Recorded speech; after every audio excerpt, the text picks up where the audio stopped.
Alright, it's no secret, I am not a kid person. Unless, of course, we're talking about goats. If a goat acts up, I can at least curry a goat. The only goat I does eat is Mama's Oz, cause she had real sweet boy. Now, before people start sending me hate mail, I know that a kid really brightens up a home. Cause they never cut off my kiss me ass lights just running around wasting current. When they're young, they're always sharing. Oh, yeah, does mean sharing their communicable diseases and how much they rum jumbie fada does drink. You can actually learn a lot from them. Excuse? Yeah, does mean I learn how much patience I does lose when I around the little chupidies. When what you say? Where my paspoon day? Every time I go out, I seem to be a little badass baby kid magnet. It's like I go into a restaurant. Hello. Look at that kunumuno deso. I get in line at the grocery store. Put down the sweets and turn around unless you want me play kick pan with your face. I'm resting on the plane.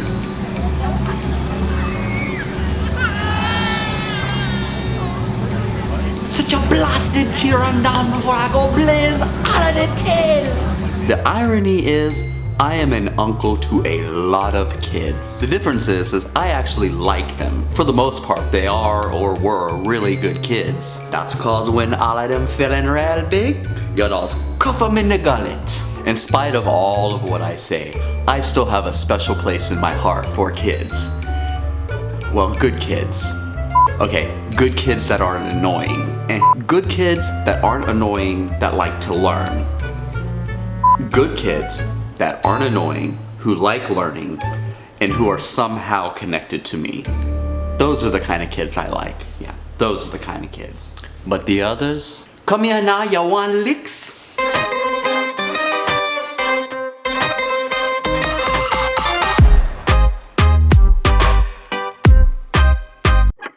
Aloha maikako, buen dia, servus, salut, salamu alaikum, namaste, and how ya day ya nasty. So let's go back to 2000 and who gives a damn at this point. I used to pick up my nephew from school every day, help him with his homework, and keep him entertained until his parents were finished working.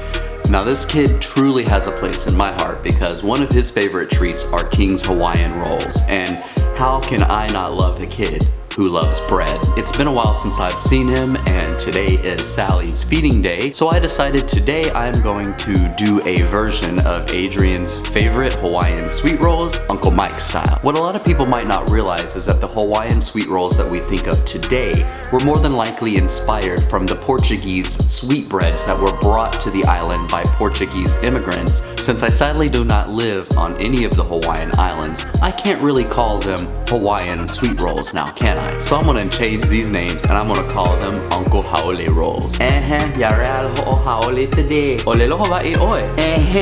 Ano hiki iau ke olelo Hawaii. I get it. A ole no e lava kama kau ma ho'o kahi vali no olelo. Check things with your big chat.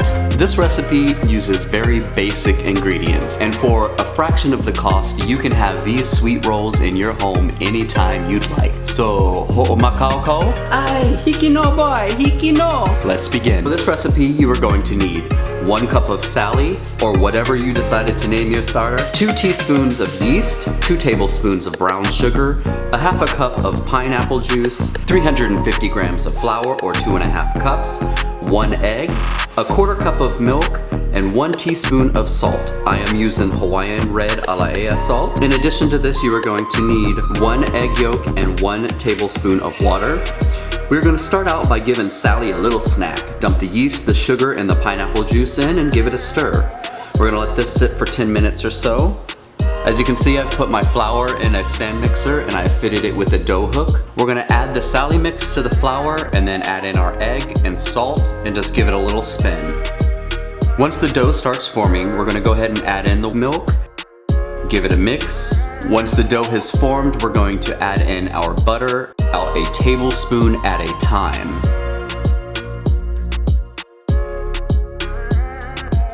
Then we're going to knead it at medium speed for about a minute. When the dough is nice and soft, we want to let it proof for 1.5 hours covered. While that dough is proofing, we are going to take our baking dish and we want to butter it with either butter, shortening, or coconut oil. Do whatever you like, I don't know your life. Now that our dough has decided it wants to play Jesus in next year's Easter play, oh, praise the dough, it is real. We want to weigh out the dough and measure out 12 even-sized balls. Then we're going to take them and we're going to cover them and let them rise for 1 hour. At the 30-minute mark of our bread rising, we want to preheat our oven to 190 degrees Celsius or 375 degrees Fahrenheit. Once your balls have rested, take your dirty minds out the gutter, all your nasties. This step is completely optional, but I do want to give the rolls a little bit of added color. So I'm going to brush the tops of the rolls with an egg wash of 1 egg yolk and a tablespoon of water. Then we are going to bake these rolls for about 20 minutes depending on your oven. When they're done, you can eat them hot, you can eat them cold, you can make sandwiches, you can use them for other recipes. There we go. Uncle Haole rolls. You can eat them whenever you like. They're soft, they're beautiful, and they're tasty. Just like me. Well, I don't know about the beautiful part. Remember, stay kind, be compassionate, wash your hands, you nasties. Put on your mask.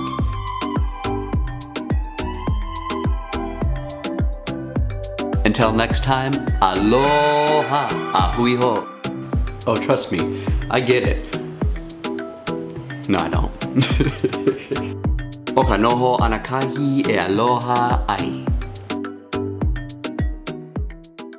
Yo, we are still current.